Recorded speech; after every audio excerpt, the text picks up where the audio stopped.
स्वागत है आपका हमारे YouTube channel Ajay Pandey lectures में। हम लोग पढ़ रहे हैं गास का प्रमेय। पिछले वीडियो में हम लोगों ने गास के प्रमेय के बारे में डिस्कस किया था कि गास का प्रमेय क्या है और किससे संबंधित है। वो हमारा लेक्चर जो है 20 से 22 मिनट का था, जिसमें हमने पूरा गास के प्रमेय के बारे में जो है पूरा डिस्कस किया था कि गास के प्रमेय से क्या निकालते हैं, किसके बारे में है, सारा चीज़ हम लोगों ने डिस्कस कर लिया था। और वहाँ हमने कहा था कि अगले वीडियो में हम लोग क्या पढ़ेंगे, गास के प्रमेय का सत्यापन। तो इस वीडियो में हम लोग क्या पढ़ेंगे, गास के प्रमेय का सत्यापन मतलब उसका प्रूफ पढ़ेंगे, उसका निगमन पढ़ेंगे। लेकिन एक बार हम गास के प्रमेय का निगमन करने से पहले एक बार पुनः आपको याद दिला देते हैं कि गास का प्रमेय है क्या।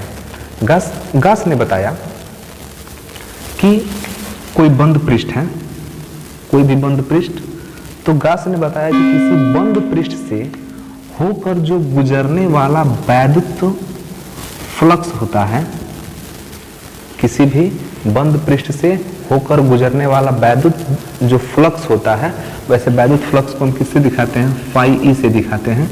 तो गास ने बताया कि किसी भी बंद पृष्ठ से होकर गुजरने वाला वैद्युत फ्लक्स उस पृष्ठ से परिबद्ध मतलब उस पृष्ठ से जुड़ा हुआ, उस पृष्ठ से संबंधित, उस पृष्ठ से परिबद्ध आवेश का कितना गुना होता है, 1/ε0 गुना होता है।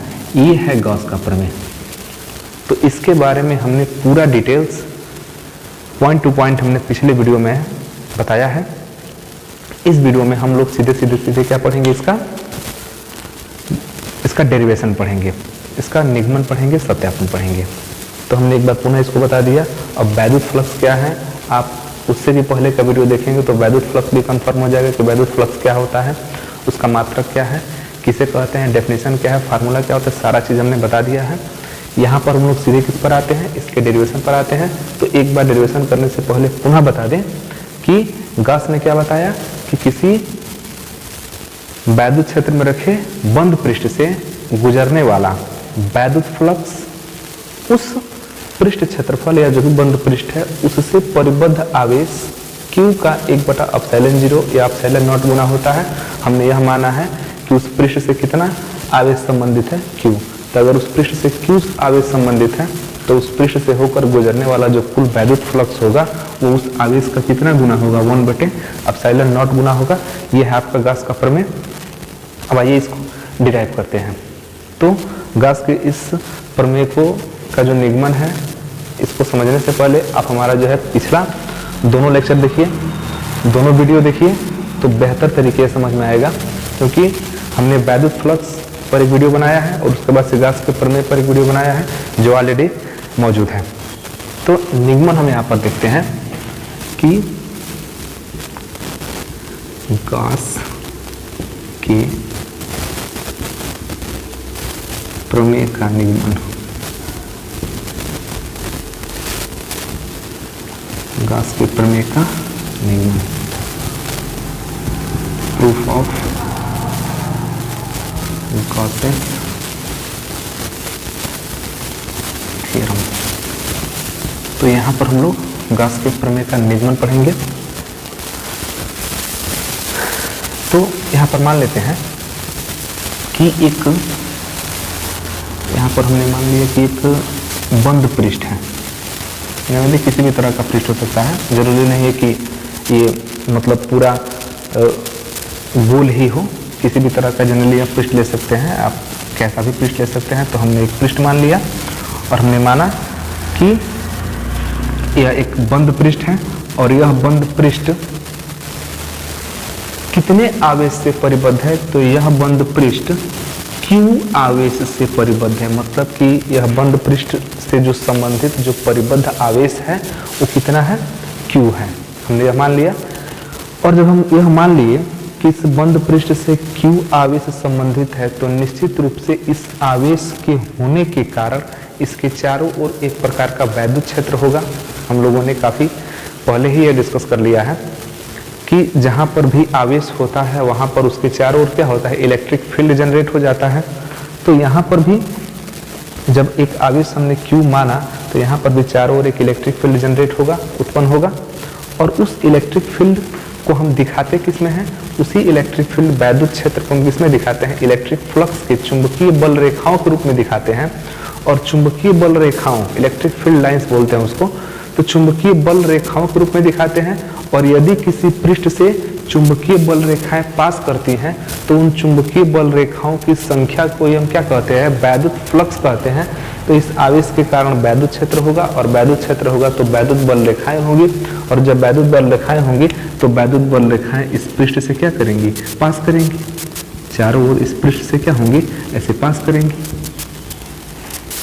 और जब पृष्ठ से पास करेंगी तो अगर हम इन बल रेखाओं की संख्या को निकाल दें कि इस पृष्ठ से पास करने वाली संपूर्ण बल रेखाओं की संख्या क्या है, तो बस वही क्या कहलाएगा, वैद्युत फ्लक्स, इलेक्ट्रिक फ्लक्स कहलाएगा। तो इस आवेश के कारण जो वैद्युत क्षेत्र यहाँ पर उत्पन्न हुआ है, तो उस उत्पन्न वैद्युत क्षेत्र के कारण जो उत्पन्न हमारा वैद्युत बल रेखाएं हैं, वो वैद्युत बल रेखाएं कितनी संख्या में इस पृष्ठ से पास करेंगी, वही संख्या क्या कहलाएगा, वैद्युत फ्लक्स कहलाएगा। लेकिन उस टोटल संख्या को निकालने के लिए हम क्या करते हैं कि इस पृष्ठ पर एक छोटा सा क्षेत्रफल लेते हैं, एक छोटा सा क्षेत्रफल लेंगे। तो इसको हम क्या कर रहे हैं कि मिटा दे रहे हैं, क्योंकि हम एक छोटा सा क्षेत्रफल लेंगे। तो ये जो चित्र है ये आप पूरा गोल भी बना सकते हैं या कैसे भी करके बना सकते हैं, उससे कोई दिक्कत नहीं है। आप इसको किसी भी तरीके से बना सकते हैं। तो हमने मान लिया कि इस पृष्ठ पर एक हमने छोटा सा जो है क्षेत्रफल ले लिया, और वो क्षेत्रफल हमने माना कितना है, वो ds क्षेत्रफल हमने ले लिया। क्षेत्रफल हमने कितना लिया, ds। और इसी ds पर एक बिंदु P है, या ऐसे ही मान लेते हैं, बिंदु न मान के ऐसे ही मान लेते हैं कि हमारा क्या है, ds क्षेत्रफल है। जो हमारा आवेश है, उस आवेश से क्षेत्रफल कितना दूरी पर है, r दूरी पर है। ये सूक्ष्म क्षेत्रफल है। अगर हमको इस सूक्ष्म क्षेत्रफल से होकर गुजरने वाला वैद्युत फ्लक्स ज्ञात हो जाता है तो हम क्या करेंगे कि जब इतना छोटे का निकल जाएगा कि इतने पृष्ठ क्षेत्रफल से कितना वैद्युत फ्लक्स पास कर रहा है, तो हम क्या करेंगे, इसी की सहायता से संपूर्ण पृष्ठ क्षेत्रफल से संपूर्ण पृष्ठ से निकलने वाला वैद्युत फ्लक्स या पास करने वाला वैद्युत फ्लक्स हम ज्ञात कर सकते हैं।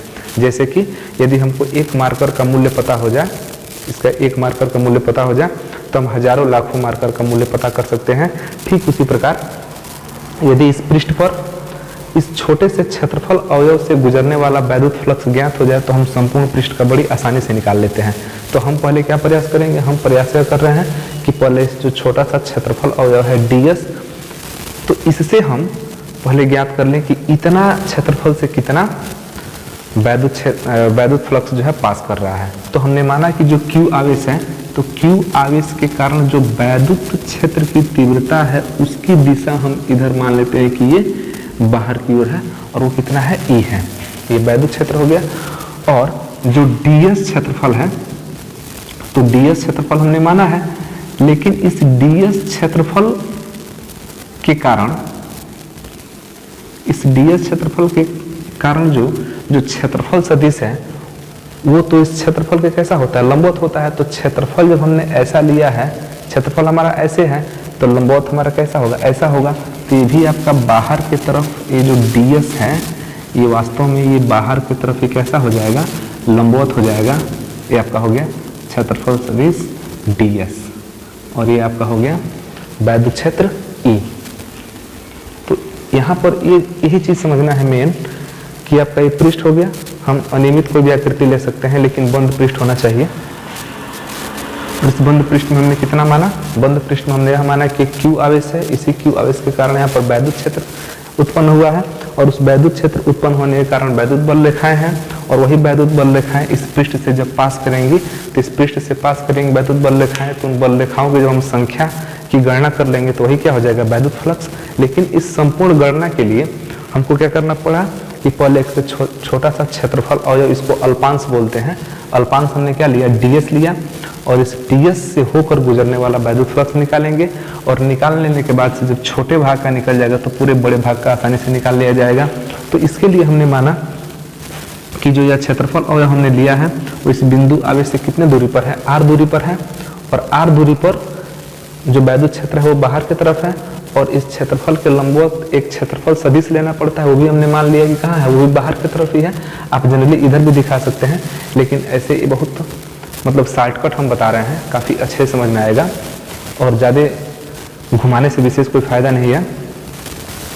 तो क्षेत्रफल सदिश को भी हमने बाहर की तरफ मान लिया और वैद्युत क्षेत्र भी बाहर की तरफ ही है, और यहाँ पर जैसा कि चित्र में दिखाई दे रहा है कि दोनों एक ही दिशा में है, तो इनके बीच का कोण यहाँ पर कितना बन गया, इनके बीच का कोण बन गया 0।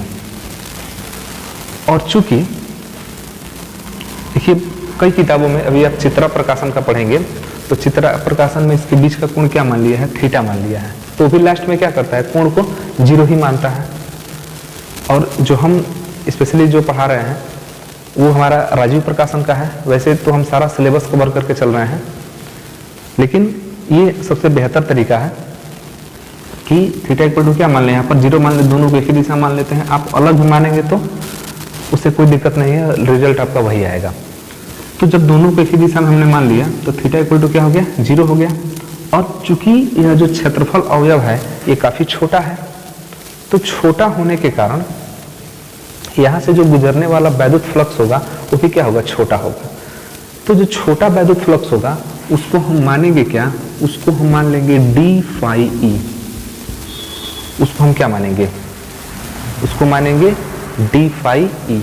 और चूंकि यह पूरे पृष्ठ के द्वारा क्षेत्रफल अवयव हम पूरे पृष्ठ से गुजरने वाला वैद्युत फ्लक्स निकाल रहे हैं, तो इस पूरे पृष्ठ के द्वारा अगर हम यहाँ पर देखें कि कोण कितना बन रहा है, तो उस कोण को हम लोग मान लेंगे, क्योंकि छोटा ही कोण बनेगा, तो इस कोण को मान लेंगे कि ये कोण कितना बन रहा है, डी ओमेगा। और क्षेत्रफल सदिश और वैद्युत क्षेत्र के बीच का कोण हमने क्या माना है, थीटा। थीटा हमारा यहाँ पर कितना है, 0 है, क्योंकि दोनों किस दिशा में है, एक ही दिशा में है। और ये जो दूरी है, ये दूरी कितना है, r है। तो यहाँ पर चूंकि क्षेत्रफल अवयव क्या है, काफी छोटा है, तो छोटे के कारण क्षेत्रफल अवयव जब छोटा है तो यहाँ से गुजरने वाला वैद्युत फ्लक्स भी क्या होगा, छोटा होगा। तो उस छोटा वाला वैद्युत फ्लक्स हमने कितना माना, डी फाई, तो वैसे छोटे के लिए, और ई इलेक्ट्रिक के लिए, इलेक्ट्रिक फ्लक्स है। तो फार्मूला हमारा होता है ई ds, इस तरह से भी होता है, वेक्टर के रूप में लिखेंगे तो ऐसे होगा, और तो इसको थोड़ा सा ऐसे लिखते हैं, ई ds cos थीटा। ये हमारा फार्मूला है। इसको हम लोगों ने पिछली वीडियो में इसके बारे में पूरा अच्छे से डिस्कस किया हुआ है। तो इसको हम समीकरण कितना बना देते हैं, 1 बना देते हैं। एक बार आप पूरा चित्र समझ लीजिए पुनः कि गॉस का प्रमेय है क्या। गॉस ने बताया कि किसी भी बंद पृष्ठ से होकर गुजरने वाला जो वैद्युत फ्लक्स होता है, किसी भी, ये मान लीजिए आपका बंद पृष्ठ है, तो किसी बंद पृष्ठ से होकर जो गुजरने वाला वैद्युत फ्लक्स है, तो वह इस पृष्ठ से संबद्ध कुल आवेश, अगर हम मान लेते हैं कि इस पृष्ठ से जुड़ा हुआ आवेश कितना है, Q है, तो वैद्युत फ्लक्स जो होता है वो कितना होता है, इस संबंध आवेश का कितना गुना, 1/ε0 गुना होता है। और इसी को मुझे करना है, प्रूफ करना है। तो इसके लिए हमने क्या किया कि हमने एक बंद पृष्ठ लिया और बंद पृष्ठ में एक आवेश क्या मान लिया, Q मान लिया, और इस Q से r दूरी पर एक सूक्ष्म क्षेत्रफल अवयव क्या ले लिया, ds ले लिया। और यह ds द्वारा इस आवेश से ऐसे कह सकते हैं कि केंद्र पर, चूंकि वैसे इसके सेंटर पर ही हम क्या माने हैं, आवेश को माने हैं, तो यहाँ पर जो बना घनकोण है वो कितना है, ds है। इसके सेंटर पर हमने आवेश Q लिया है और वहाँ से r दूरी पर एक क्षेत्रफल अवयव क्या लिया गया है, ds लिया गया है। और वहाँ ds से क्षेत्रफल अवयव के द्वारा केंद्र पर जो बना घनकोण है वो कितना है, d ओमेगा है। तो यहाँ से इस आवेश के कारण एक वैद्युत क्षेत्र उत्पन्न होगा, और वह वैद्युत क्षेत्र की दिशा हमने कहाँ माना है, बाहर की तरफ माना है। और क्षेत्रफल के चलते क्षेत्रफल सदिश होगा, तो क्षेत्रफल सदिश हमने क्या मान लिया, वेक्टर ds मान लिया। इसकी भी दिशा हमने कहाँ मान लिया, बाहर की तरफ ही मान लिया। और दोनों की दिशा जब एक ही है तो इसके बीच का कोण कितना हो गया, थीटा। तो अब इस सूक्ष्म क्षेत्रफल अवयव से होकर गुजरने वाला वैद्युत फ्लक्स ज्ञात करना है, क्योंकि अगर हम इस पृष्ठ से होकर गुजरने वाला वैद्युत फ्लक्स ज्ञात कर लेते हैं तो हम बड़े वाले का बड़ी आसानी से ज्ञात कर लेंगे। तो हमारा सबसे पहला काम क्या होगा कि हम इस छोटे वाले पृष्ठ से गुजरने वाला वैद्युत फ्लक्स ज्ञात करें। तो छोटे वाले पृष्ठ से गुजरने वाले वैद्युत फ्लक्स के लिए फार्मूला हमने पढ़ा है जो कि हमारे पिछले वीडियो में उपलब्ध है। D phi E equal to E dot D S, vector E dot vector D S. और इसका फार्मूला यह होता है चूंकि डॉट गुणन में क्या आ जाता है, कॉस थीटा आ जाता है, तो ई डी एस कॉस थीटा। अब यहाँ पर थीटा हमारा क्या हो गया है, 0 हो गया है। तो यहाँ पर लिख देंगे कि चूंकि थीटा इक्वल टू 0, क्यों 0 है, लिख देंगे यहाँ ब्रैकेट में, क्योंकि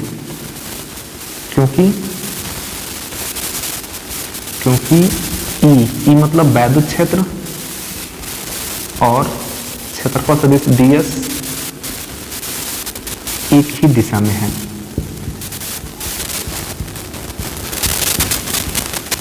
एक ही दिशा में है। तो यहां से इसलिए अब हम कह सकते हैं कि जो डी फाई ई होगा वो किसके बराबर हो जाएगा, ई डी एस, ये cos 0, तो D phi E equal to कितना हो गया, E into D S cos 0 1 होता है और ये समीकरण 2 हो गया। अब हमको यहाँ समीकरण ये 2 हो गया और अब हमको यहाँ से मेन चीज क्या निकालना है, ई निकाल देना है और डी एस निकाल देना है। तो ई जैसा कि यह काफी छोटा क्षेत्रफल अवयव है तो इस बिंदु आवेश Q के कारण अगर इस क्षेत्रफल अवयव जो कि R दूरी पर है तो वहां पर अगर हम वैद्युत क्षेत्र E निकालें तो वैद्युत क्षेत्र E का फार्मूला होता है, लिखेंगे कि चूंकि E इक्वल टू होता है 1/4πε0 Q बटे R स्क्वायर। ये हमारा फार्मूला है वैद्युत क्षेत्र E का, चूंकि E इक्वल टू, इस फार्मूले को भी हमने पढ़ा है, डिराइव भी किया है। तो इस सूक्ष्म क्षेत्रफल अवयव पर जो बिंदु आवेश Q है उसके कारण जो वैद्युत क्षेत्र है वो कितना हुआ, वो हो गया E इक्वल टू 1/4πε0 Q बटे R स्क्वायर। तो इस मान को क्या करेंगे, समीकरण 2 में रखेंगे। तो यहाँ से डी फाई ई जो है हो जाएगा 1/4πε0 Q by R square into D S, ये हुआ।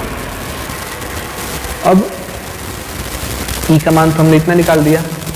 अब यहाँ पर एक चीज है जो कि आप लोग पिछले क्लास में पढ़े होंगे कि यदि मान लेते हैं कि यह वृत्त है, और इसके केंद्र पर मान लीजिए कि बिंदु O है, तो अगर इसकी वृत्त की परिधि पर इधर कोई 2 बिंदु ले लें और इन दोनों बिंदुओं को इस केंद्र से मिला दे तो यहाँ पर जो अंतरित कोण होता है उसका फार्मूला होता है चाप बटे त्रिज्या। अगर ये कोण थीटा है तो ये फार्मूला होता है चाप बटा त्रिज्या, ये फार्मूला होता है। लेकिन अगर यह वृत्त नहीं होता, एक गोला होता, अगर क्या होता, एक गोला होता, तो आप उस गोले पर कोई भी छोटा सा क्षेत्रफल ले लीजिए, और उस क्षेत्रफल के कारण अब उसके केंद्र पर कितना कोण बन रहा है अगर वह निकालना है तो थीटा इक्वल टू जहाँ चाप है, चूंकि यह वृत्त था तो एक लाइन था, लाइन मतलब कि दूरी मतलब कि यहाँ पर दूरी किसे दिखाते हैं, चाप से दिखाते हैं। लेकिन चूंकि अभी क्षेत्रफल हो गया तो हो जाता है क्षेत्रफल और बटे त्रिज्या, तो त्रिज्या नहीं हो जाता, यहाँ पर हो जाता है त्रिज्या का स्क्वायर। उस हिसाब से अगर देखें तो यह क्षेत्रफल अवयव कितना है, ds है, और यहाँ से त्रिज्या मान ली तो कितना है, यह r है। तो उस हिसाब से यहाँ का जो कोण है, छोटा कोण dw, तो यहाँ पर dw किसके बराबर हो जाएगा, क्षेत्रफल बटे त्रिज्या स्क्वायर। तो क्षेत्रफल हमारा कितना है, ds है, और त्रिज्या स्क्वायर मतलब त्रिज्या हमारा r है, तो r स्क्वायर हो गया। तो यहाँ से इसको हम क्या बोलते हैं, घनकोण बोलते हैं। तो घनकोण का आप सीधा सीधा फार्मूला याद रख सकते हैं कि क्षेत्रफल बटे त्रिज्या स्क्वायर, जैसा कि वृत्त में होता है चाप बटे त्रिज्या। तो यहाँ से अब जब डी ओमेगा के बदले में ds बटे आर स्क्वायर हो गया, ओमेगा यहाँ डी ओमेगा यहाँ का छोटा कोण है जो इस सूक्ष्म क्षेत्रफल अवयव द्वारा इसके केंद्र पर अंतरित किया जा रहा है। तो जब डी ओमेगा इक्वल टू क्या हो गया, ds बटे आर स्क्वायर हो गया, तो यहाँ पर हम थोड़ा सा परिवर्तन करेंगे कि जो डी फाई ई है इसमें इसके बदले में ध्यान दीजिएगा q बटे 4 पाई एप्सिलॉन 0, q बटे 4 पाई एप्सिलॉन 0 हो गया। और इसके बदले में ds बटे आर स्क्वायर के बदले में, इस ds बाई आर स्क्वायर के बदले में हमने क्या लिख दिया, डी ओमेगा। और यह जो निकला, यह निकल गया वैद्युत फ्लक्स। लेकिन किस पृष्ठ से गुजरने वाला वैद्युत फ्लक्स है, तो इस सूक्ष्म क्षेत्रफल अवयव ये जो आपका ds है उस पृष्ठ से होकर गुजरने वाला वैद्युत फ्लक्स है। तो जब इस सूक्ष्म क्षेत्रफल से होकर गुजरने वाला वैद्युत फ्लक्स हमको मिल गया, तो जो छोटे क्षेत्रफल का मिल गया, तो अगर इस क्षेत्रफल को हम बढ़ाते जाते ऐसे करके, तो एक बार पूरा ये बंद आकृति कवर हो जाएगा। तो जब इस क्षेत्रफल को अगर हम बढ़ाएंगे ऐसे, तो क्या बढ़ेगा, हमारे बीच का कोण बढ़ेगा। तो पूरा क्षेत्रफल को कवर करने में ये कोण अधिकतम कितना होगा, तो कोण हमारा धीरे धीरे क्या होगा, बढ़ता जाएगा, बढ़ के मैक्सिमम हो जाएगा। जब मैक्सिमम हो जाएगा तो पूरा क्षेत्रफल क्या हो जाएगा, कवर हो जाएगा। मतलब कि जब हमको सूक्ष्म क्षेत्रफल का ज्ञात हो चुका, तो ऐसे ऐसे बहुत सारे इसमें सूक्ष्म क्षेत्रफल होंगे, और इन क्षेत्रफलों से गुजरने वाला संपूर्ण जो वैद्युत फ्लक्स होगा उसको निकालने के लिए हम क्या करेंगे, इस छोटे से जो क्षेत्रफल अवयव द्वारा जो वैद्युत फ्लक्स है इसका समाकलन करेंगे। क्योंकि फिजिक्स में समाकलन का मतलब क्या होता है, जोड़ना होता है। तो जब छोटे का पता हो गया तो हम आराम से जो है समाकलन करके इसके संपूर्ण पृष्ठ क्षेत्रफल को आसानी से निकाल सकते हैं। तो यहाँ आप कह सकते हैं कि अतः संपूर्ण पृष्ठ से होकर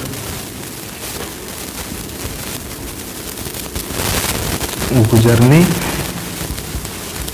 वाला वैद्युत फ्लक्स फाई ई किसके बराबर होगा, डी फाई ई के बराबर होगा। और यहाँ पर सरफेस इंटीग्रल होगा, क्योंकि हम जो समाकलन कर रहे हैं वो किसमें समाकलन कर रहे हैं, पृष्ठ का समाकलन कर रहे हैं, तो सरफेस इंटीग्रल होता है। तो ऐसे बनाने का मतलब कि हम समाकलन कर रहे हैं, लेकिन किस पर कर रहे हैं, गोले पर कर रहे हैं। अब बस इसको मान रख देना है, कैलकुलेट कर देना है, आपका प्रूफ हो जाएगा। एक बार हम इसको पुनः समझा दें कि यह एक बंद पृष्ठ है। इस बंद पृष्ठ के सेंटर पर हमने क्या मान लिया, एक आवेश Q मान लिया। अब जब आवेश Q है तो Q के कारण क्या होगा, वैद्युत क्षेत्र उत्पन्न होगा, और वैद्युत क्षेत्र उत्पन्न होगा तो वहाँ पर वैद्युत बल रेखाएं होगी, और वैद्युत बल रेखाओं की संख्या को हम क्या कहते हैं, वैद्युत फ्लक्स बोलते हैं। क्योंकि वैद्युत बल रेखाओं की संख्या इस पृष्ठ से होकर पास करेंगी, तो इस पृष्ठ से होकर पास करने वाली संपूर्ण वैद्युत बल रेखाओं की संख्या को क्या कहते हैं, वैद्युत फ्लक्स कहते हैं।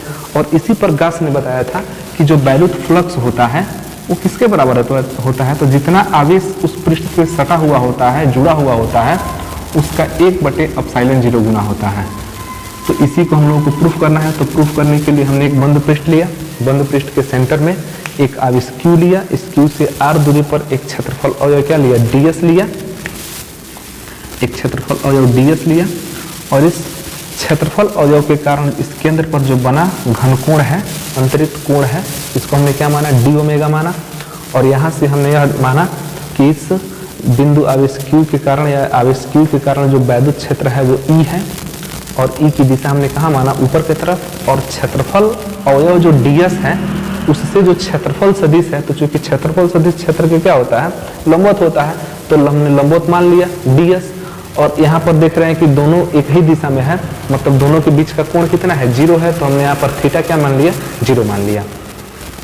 और अब इस सूक्ष्म क्षेत्रफल अवयव से होकर गुजरने वाला जब वैद्युत फ्लक्स की गणना करेंगे, तो वैद्युत फ्लक्स का सूत्र होता है D phi equal to E dot D S, और इसका फार्मूला यह होता है vector E vector D S को जब हम उसके, ये तो चूंकि सदिश रूप में है, जब सदिश को हटाते हैं तो यहाँ पर क्या आ जाता है, cos थीटा। और यहाँ पर जैसा कि cos थीटा में थीटा हमारा क्या है, 0 है, क्योंकि दोनों कहाँ है, एक ही दिशा में है, तो कोई कोण नहीं बन रहा है, तो थीटा हमने क्या मान लिया, 0 मान लिया। यहाँ पर लिखा गया है क्योंकि वेक्टर ई और ds एक ही दिशा में है, इसलिए कोण क्या हो गया, 0 हो गया। तो d phi E equal to E D S cos 0, cos 0 का मान कितना होता है, 1 होता है। तो d phi E equal to हो गया e into D S. D phi E क्या है, या इस छोटे से पृष्ठ क्षेत्रफल द्वारा पृष्ठ क्षेत्रफल को पास करने वाला, गुजरने वाला वैद्युत फ्लक्स है। तो वैद्युत फ्लक्स को अब यहाँ से निकालने के लिए हमको E चाहिए और क्या चाहिए, ds चाहिए। तो E का फार्मूला होता है 1/4 पाई एप्सिलॉन 0 q बटे r स्क्वायर, क्योंकि सूक्ष्म क्षेत्रफल अवयव जो है यहाँ से इस आवेश से कितना दूरी पर है, r दूरी पर है। तो वैद्युत क्षेत्र निकालना है, तो वैद्युत क्षेत्र के लिए फार्मूला हमने पढ़ा है, इस फार्मूले को हमने कहाँ रख दिया, यहाँ पर रख दिया। जो इक्वेशन नंबर 2 बनाया गया है यहाँ पर रख दिया गया। तो 1/4 पाई एप्सिलॉन 0 q बटा r स्क्वायर, ये तो E के बदले में हो गया और यह क्या हो गया, ds। अब हमने एक फार्मूला पढ़ा है कि घनकोण बराबर होता है क्षेत्रफल बटे त्रिज्या का स्क्वायर। क्षेत्रफल बटे त्रिज्या का स्क्वायर, जैसा कि वृत्त में होता है चाप बटे त्रिज्या, उसी तरह गोले में होता है क्षेत्रफल बटे त्रिज्या स्क्वायर। तो ds बटे r स्क्वायर हो गया। तो d omega equal to ds बटे r स्क्वायर, यहाँ का जो घनकोण है, यहाँ पर कितना कोण अंतरित हो रहा है वो निकल गया। तो इस ds बटे r स्क्वायर के बदले में हमने यहाँ का कोण लिख दिया। तो d ओमेगा इक्वल टू हो गया ds बटे r स्क्वायर, और इस मान को इसके बदले में यह रख दिया गया तो निकल गया। देखिए ds बटे r स्क्वायर, इसके बदले में कितना रखा है, d ओमेगा, और q बटे 4 पाई एप्सिलॉन 0 यहाँ पर है ऑलरेडी। तो यह जो वैद्युत फ्लक्स निकला वो किसके कारण निकला है, तो इस क्षेत्रफल सदिश के कारण, जो छोटा सा सूक्ष्म क्षेत्रफल अवयव है उसके कारण निकला है। तो जो सूक्ष्म क्षेत्रफल अवयव के कारण या वहां से होकर गुजरने वाला जो वैद्युत फ्लक्स निकल गया, तो जब इस सूक्ष्म क्षेत्रफल से पास होने वाला वैद्युत फ्लक्स निकल गया तो संपूर्ण क्षेत्रफल से वैद्युत फ्लक्स हम निकाल सकते हैं। तो इसके लिए क्या करना पड़ेगा, इसका समाकलन करना पड़ेगा, और समाकलन करने के लिए हमने यहाँ पर लिखा है कि phi E equal to surface integral D phi E, क्योंकि ऐसे ऐसे छोटे छोटे बहुत सारे होंगे, तो अगर सबको क्या कर देंगे, जोड़ देंगे तो संपूर्ण का निकल जाएगा। तो जोड़ने के लिए हम क्या करेंगे, यहाँ पर समाकलन करते हैं। आप इसका स्क्रीनशॉट ले सकते हैं।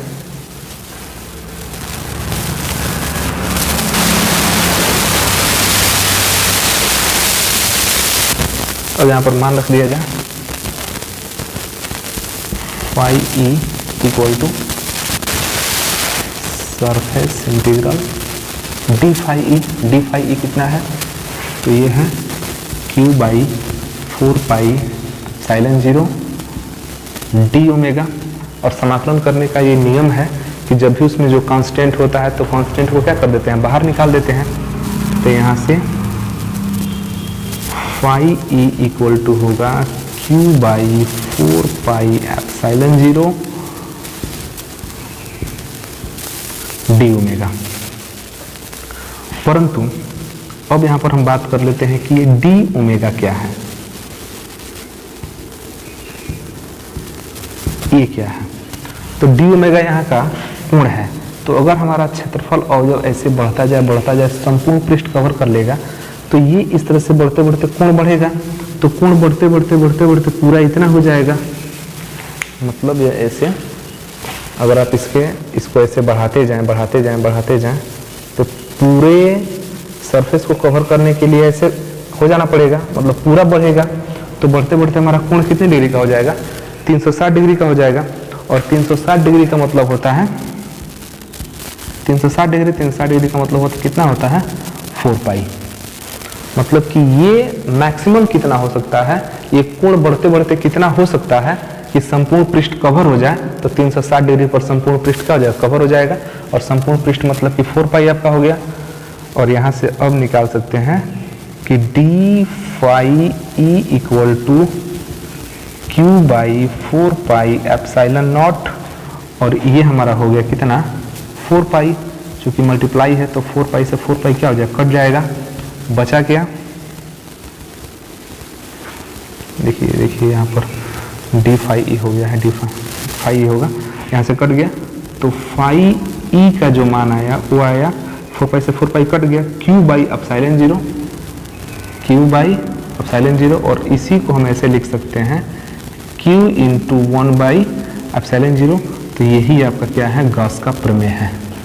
तो गॉस ने बताया था कि किसी बंद पृष्ठ से गुजरने वाला जो संपूर्ण वैद्युत फ्लक्स होता है वो किसके बराबर होता है, तो उससे संबंध आवेश का कितना गुना, 1/एप्सिलॉन 0 गुना होता है। तो ये रहा आपका गॉस का प्रमेय। तो काफ़ी अच्छा है और बहुत इम्पॉर्टेंट है, कंपटीशन के लिए तो बहुत ही इम्पॉर्टेंट है। नीट का एग्ज़ाम दें या AIIEEE का एग्ज़ाम दें या JEE का एग्ज़ाम दें, तो इन सब के लिए काफ़ी इम्पॉर्टेंट है। और इंटर के लिए तो मोस्ट इम्पॉर्टेंट है ये चैप्टर, क्योंकि इंटर बोर्ड एग्ज़ाम में एक क्वेश्चन गॉस के प्रमेय से एकदम होना ही है। तो ये वेरी वेरी इंपॉर्टेंट है। आप इस वीडियो को 1-2 बार चलाकर जो है अच्छे से देखकर समझ लीजिएगा। तो आप इसका स्क्रीनशॉट ले सकते हैं। तो ये वीडियो आपको कैसा लगा आप हमें कमेंट बॉक्स में ज़रूर लिखकर बताइए। और यदि आप हमारे चैनल पर नए हैं तो चैनल को सब्सक्राइब कीजिए, शेयर कीजिए। धन्यवाद।